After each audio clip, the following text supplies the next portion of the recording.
Polat Alemdar yeraltıda, hal-hazırda bütün sosial şəbəkələr Necati Şaşmazın yeraltı serialına daxil olduğunu deyir. Hadi canım.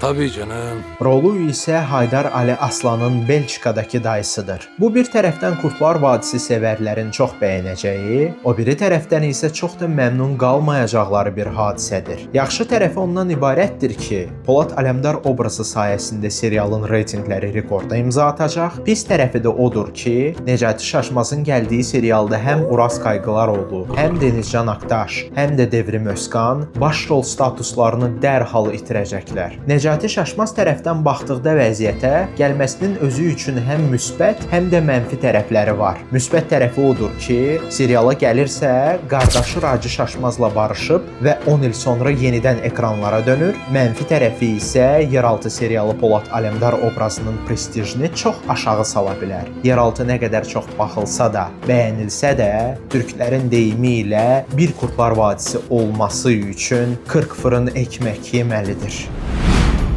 Ben bitti demeden bitmez. Her şey yeni başlıyor.